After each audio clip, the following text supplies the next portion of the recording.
everybody and welcome to my channel. I'm SixShotCJ and this is my review of One Piece episode 1110. Let's get into it. Firstly, as I stated in the last One Piece review, I fucking love this opening. It's great. One day I may rate all the openings as a video, but that is for another day. We are treated to a recap of last episode's epic action scenes, and if this is to keep me on the edge of my seat, then I am edging and I am all for it. So this episode kicks us off into S-Bear giving a zero amount of fucks to the attacks Luffy and Lucci did in the last episode, and he begins his rather emotionless retaliation back on them. I also would like to add, I still love Luffy's Gear 4 style on Egghead. S-Bear might as well become a bloody light machine gun with the amount of shots he's popping off, because god damn, Lucci and Luffy are bouncing around like pinballs trying to dodge these attacks. They cut them close a few times. I honestly love the animation, like overall through this arc. It's so clean, it's so well drawn, the action's so colourful. It's just, you honestly, you can't argue it. Kaku and Zoro are on the offensive to S-Hawk, and I'm not gonna lie, Kaku's ninja style run looks derpy as fuck. Like, swing your damn arms, man, or throw him behind you like Naruto, for fuck's sake. And all of them look like me after running up a flight of stairs, sweaty and out of breath. Shaka is informing them to not underestimate the strongest form of humanity, and just as he says that, the Seraphim rise back to their feet. And I kind of like, in this scene, I kind of love how Luffy compares the Seraphim to Kaido, how they just keep getting back up when they get put down. Zoro, being the brains of the operation, or in this case, no brains of the operation, can't put together two and two to recognise the similarities between King and the Seraphim. His sense of direction may not be the only thing he's lacking. Just after this, we're given a nice flashback to Kaido saving King, and can I add that Kaido looks really creepy without his facial hair. Like, can I just put that out there? Jumping back, I love how Zoro is explaining how he kind of should have noticed the similarities between King and the Seraphim. The dark skin, the white hair, the black wings, the flame on the back.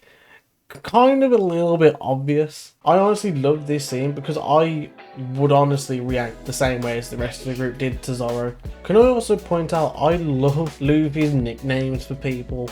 It's so fucking genius. He nicknames Boa Hancock Hammock. He nicknames Shaka Helmet. He nicknames Cavendish Cabbage. All throughout One Piece, Luffy's encountered people and gave them stupid fucking nicknames because it's Luffy and it's hilarious, and I love it.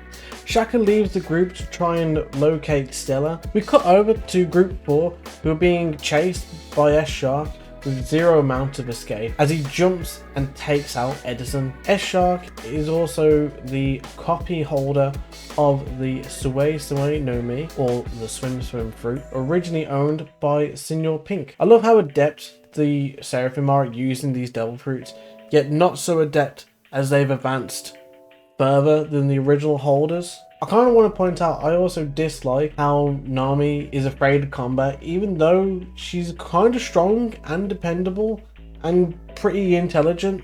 In this scene, it literally took Zeus trying to convince her to fight back to help try and protect her friends when she was terrified to even do anything. You know, in Wano, it kind of felt that Nami and Usopp were kind of pushed aside and used as comic relief, even though they are in a way kind of strong in their own sense. Usopp's a pretty damn good sniper.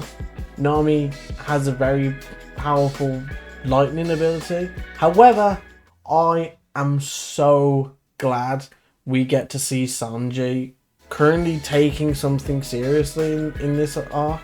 I also partially put it down to maybe he's a little bit annoyed with Jinbei having a higher bounty than him, as he's just come into being part of the Straw Hats.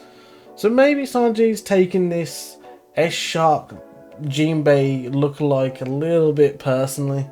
We now jump back over to Group 3, who are facing S-Snake still, Lilith has pulled out a bubble cannon weapon thing that fires bubbles that have sea energy, which basically have the same effects to devil fruit users as the ocean or sea prism stones. Although the initial attack was successful for maybe a solid second, Frankie was able to retrieve the bubble and neutralize S-Snake for a good while. Although I will admit, I do love the dirty tactics she pulled on him to get him to lower his guard. That was genius. Meanwhile, we jump back to Shaka taking a leisurely stroll through the lab's underground basement, where he's hoping he'll find Shaka. And to his surprise, he not only finds Shaka, but all of the missing CP agents who had previously arrived at the island.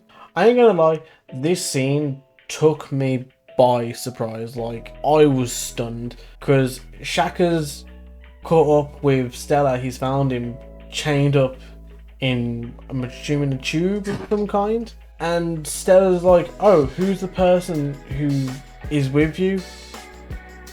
But Shaka's on his own, so as soon as he turned around, he gets popped in the head.